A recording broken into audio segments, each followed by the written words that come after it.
बिस्मिल्लाहिर्रहमानिर्रहीम। अस्सलाम वालेकुम मेरी प्यारी प्यारी यूट्यूब फैमिली। उम्मीद है सब खैरियत से होंगे, खुश होंगे। अल्लाह ताला हम सबको अपने हिफ्ज़ व अमान में रखें, आमीन सुम्मा आमीन। आज मैं लाई हूँ आपके लिए ज़बरदस्त किचन के टिप्स एंड ट्रिक्स, जिसे इस्तेमाल करके ना सिर्फ आप अपनी ज़िंदगी को आसान बनाएंगी, साथ ही करेंगी बहुत ही ज़्यादा पैसों की बचत। चले आइए करते हैं वीडियो को स्टार्ट। बिस्मिल्लाहिर्रहमानिर्रहीम। आज मैं किचन टिप्स में इस्तेमाल करूँगी बेकिंग सोडे का। सस्ती सी चीज़ है लेकिन है बहुत ही कमाल की। इसे जो है लाजमी तौर पर आप अपने किचन में रखा करें। आज मैं आपको बताऊंगी कि बेकिंग सोडे से हम किस तरह से तवे को साफ़ कर सकते हैं कि हमारा तवा बहुत ही साफ़ सुथरा हो जाएगा। तवे के ऊपर सबसे पहले मैं डालूंगी 1 चम्मच मीठे सोडे का, यानी कि बेकिंग सोडा भी जिसे कहते हैं, और साथ ही इसके अंदर डालूंगी 1 चम्मच सिरके का। दोनों चीज़ें डालने के बाद अच्छी तरह से तवे के ऊपर फैला दूंगी और फिर से 10 मिनट के लिए छोड़ दूंगी। तवे का इस्तेमाल जो है हमारी ज़िंदगी में बहुत ही ज़्यादा हो जाता है, और ज़्यादा इस्तेमाल की वजह से तवा जंग आलूद हो जाता है, जिससे फिर बाज़ दफ़ा रोटी भी बनाना बहुत ज़्यादा मुश्किल हो जाती है। और जब हम कोई टिक्की वगैरह भी बनाएं या शामी कबाब वगैरह बनाएं, वो भी इसके ऊपर चिपक जाते हैं। इसलिए इसे जो है साफ़ करना बहुत ही ज़्यादा ज़रूरी हो जाता है और बहुत ही आसान है। सिर्फ मीठे सोडे से इससे जो है बहुत ही जल्दी से तवा हो जाता है साफ़। अच्छी तरह से चारों तरफ मैंने तवे के ऊपर फैला दिया मीठे सोडे को और सिरके को। अब इसे छोड़ दूंगी 10 मिनट के लिए। 10 मिनट के बाद ये देखें तवे के अंदर अच्छी तरह से जज़ब हो गया मीठा सोडा और सिरका।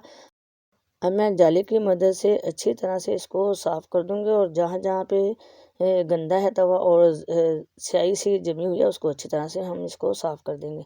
यानी कि मीठे सोडे के इस्तेमाल से जो है हमारा तवा अच्छी तरह से हो जाएगा साफ़। आप हफ्ते में लाजमी तौर पर इसे एक दफ़ा ज़रूर किया करें। देखें तवे को मैंने धो लिया और अच्छी तरह से हमारा तवा हो गया साफ़। और अब मैं इसे जंग से कैसे बचाऊंगी, इसके ऊपर जो मैं हल्का सा तेल लगाकर इसे रख दूंगी, और जब भी मैं रोटी वगैरह बनाऊंगी ना तो मेरी रोटी चिपकेगी और ना ही जल्दी से तवा ख़राब होगा। आप हफ्ते में लाजमी तौर पर मीठे सोडे से तवे को साफ़ कर लिया करें। इससे जो है आपकी टाइम की भी बचत होगी और आपको बहुत ही ज़्यादा आसानी रहेगी। बार बार जो है आपको तवा साफ़ करना नहीं पड़ेगा। अब चलते हैं मेरी दूसरी टिप्स की तरफ, वो भी जो है बेकिंग सोडे को ही लेकर है। देखिए यहाँ पर मैंने दाल बनाई थी और आपको पता है कि गैस की हो रही है लोड शेडिंग। एकदम से गैस आ गई तेज़ और सारी दाल जो है मेरी नीचे लग गई थी। और ये देखिए किस कदर दाल इसके अंदर जमी हुई है, और आपको मैंने दिखाया है बिल्कुल भी नहीं जो है दाल साफ़ हो रही है। अब मैंने इसके अंदर डाला है 1 चम्मच मीठा सोडा, और साथ ही इसके अंदर डालूंगी 1 चम्मच सिरके का, और साथ ही इसके अंदर शामिल करूँगी पानी। और पानी डालकर मैं इसे चूल्हे पर रख दूँगी और थोड़ी सी देर के लिए पकाऊँगी, ताकि सिरके और मीठे सोडे की वजह से दाल जो है अच्छी तरह से पैंदे के अंदर से निकल आए। ये देखें अच्छी तरह से गर्म हो गया, तो फिर मैंने चम्मच की मदद से अच्छी तरह से कर दिया इसको साफ़, और ये हो गया साफ़। और मैं जाली की मदद से इसे हल्का हल्का सा जो है रगड़ दूँगी, ताकि सारी दाल जो है मेरी हो जाए साफ़। देखिए बिल्कुल भी टाइम नहीं लगा। अगर आपके पास सिरका नहीं है तो आप प्याज का भी इस्तेमाल कर सकते हैं। जो प्याज के छिलके हैं वो आप डाल लें और पानी डालकर चूल्हे पे रख दें। यकीन करें आपका पैन बहुत ही जल्दी हो जाएगा साफ़, जिस तरह से ये मेरा हो गया था। चले आए तीसरी टिप्स की तरफ। तीसरी टिप्स भी मेरी जो है बेकिंग सोडे को ही लेकर है। अब हम करेंगे फ्रिज के अंदर से स्मेल को दूर। अक्सर जो है फ्रिज के अंदर स्मेल हो जाती है, तो हम बेकिंग सोडे से उसको दूर कर सकते हैं। यहाँ पे ली है मैंने एक प्याली, और इसके अंदर डाला मैंने 1 चम्मच भरकर मीठे सोडे का। और अब मैं इसे रख दूँगी फ्रिज के अंदर, यानी कि फ्रीज़र के अंदर रखें या नीचे रखें जहाँ से आपको स्मेल महसूस हो रही है। रात को आप इसे रख दें, सुबह जब आप फ्रिज खोलेंगे यकीन करें आपके फ्रिज से ज़रा भी स्मेल नहीं आएगी। अब हम करेंगे फ्रिज की सफाई। ये जो मैंने मीठा सोडा रखा था रात को फ्रिज के अंदर, और अब मैंने लिया है एक प्लेट, और इसके अंदर डालूंगी मैं थोड़ा सा सर्फ। आप कोई भी जो है डिश वाश कोई भी आप लिक्विड ले सकती हैं। 1 चम्मच मैंने इसके अंदर सर्फ का डाल दिया, और वही मीठा सोडा जो मैंने रात रखा था फ्रिज के अंदर वही मैंने लिया है, और जो है प्लेट के अंदर डाल दिया, और सर्फ के साथ अच्छी तरह से इसको मिक्स करने के बाद 1 गिलास पानी का डालकर इसे अच्छी तरह से झाग बना लूँगी। और फिर कोई कपड़ा या फिर टॉवल की मदद से हम अपने फ्रिज को साफ़ करेंगे। ये देखिए ये मैंने जो है टॉवल लिया, और इससे जो मैं अक्सर फ्रिज की ही सफाई करती हूँ। अच्छी तरह से हम इसको गीला कर लेंगे और फिर निचोड़ लेंगे। निचोड़ने के बाद जहाँ जहाँ से फ्रिज हमारा अंदर या बाहर से गंदा है तो हम इसको साफ़ कर लेंगे। इस टॉवल की मदद से साफ़ करने के बाद फिर हम इस टॉवल को साफ़ पानी से धोने के बाद फ्रिज के ऊपर लगाएंगे जहाँ जहाँ से हमने साफ़ किया था। और ज़्यादा पानी का भी इस्तेमाल नहीं होगा और फ्रिज भी हमारा जो है बहुत ही साफ़ सुथरा हो जाएगा और साथ ही हो जाएगी स्मेल ख़त्म।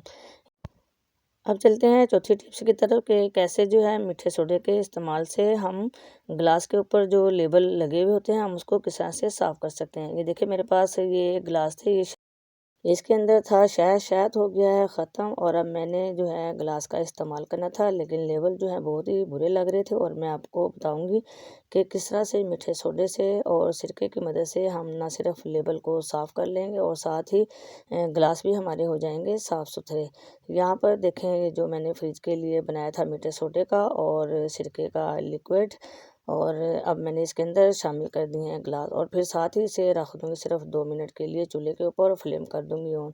ये देखें अच्छी तरह से गर्म हो गया था और फिर अब मैं छुरी की मदद से इसे उतार लूँगी। जब भी आपने लेबल उतारना तो आप 1 गिलास पानी के अंदर 1 चम्मच सिरका और 1 चम्मच मीठा सोडा डालें और कोई भी आपका जार जिसके ऊपर से आपने लेबल उतारने हैं तो आप उसे गर्म करें। आसानी से आपके लेबल जो है उतर जाएंगे। फिर छुरी की मदद से हल्का हल्का उसको रगड़ दें, यकीन जाने ज़रा भी टाइम नहीं लगेगा और जो है ग्लास के ऊपर से लेबल भी उतर जाएंगे। और फिर इसी लिक्विड की मदद से हम ग्लास को अच्छी तरह से साफ़ कर लेंगे और यकीन जानिए ग्लास हमारे इस कदर साफ़ हो जाएंगे जैसे अभी हमने बाज़ार से ख़रीदे हैं। अब आप इसके अंदर पानी पिएँ या फिर आप कोई दही दूध वगैरह जो भी चीज़ बच जाती है आप इसके अंदर रखें, ऊपर से लगा दें ढक्कन।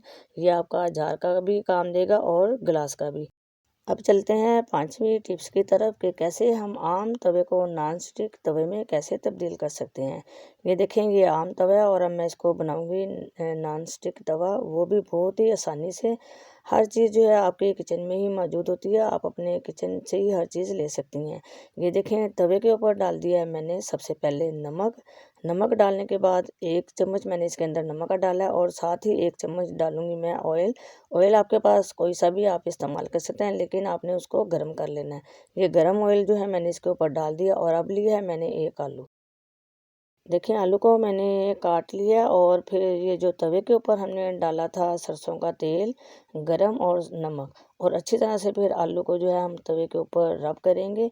तकरीबन 5 से 7 मिनट तक आपने अच्छी तरह से जो है आलू को तवे के ऊपर जो है मसलना है। आप अगर आपने आलू नहीं लेना है तो आप इसी तरह से प्याज को काट कर उसके ऊपर जो है आप नमक और सरसों का तेल गरम करके आपने उसके ऊपर लगाना है और फिर आप उसको तवे के ऊपर रगड़ लें। यकीन जानिए आपका तवा जो आम तवा है नॉन स्टिक तवे में तब्दील हो जाएगा और जब आप टिक्की वगैरह बनाएंगी या बनाएंगी अंडा वगैरह बिल्कुल भी नहीं चिपकेगा। और कितनी आसानी से हो गया हमारा आम तवा नॉन स्टिक, वो भी एक सस्ती सी चीज़ से, और साथ ही कर ली हमने अपनी बहुत ही ज़्यादा पैसों की बचत भी। मुझे उम्मीद है आज आपको मेरी किचन की टिप्स एंड ट्रिक्स अच्छी लगेंगी। अच्छी लगे तो प्लीज़ लाइक कर दें, शेयर कर दें। नहीं किया है मेरे चैनल को सब्सक्राइब तो मैं काइंडली रिक्वेस्ट करती हूँ मेरे चैनल को सब्सक्राइब कर दें। बेल के बटन को ज़रूर प्रेस कीजिएगा ताकि मेरी हर आने वाली नई वीडियो का नोटिफिकेशन आपको मिल सके। जहाँ रहें खुश रहें आबाद रहें, दुआ में मुझे भी याद रखिएगा। फिर मिलते हैं नई वीडियो के साथ, जब तक के लिए अल्लाह हाफिज़।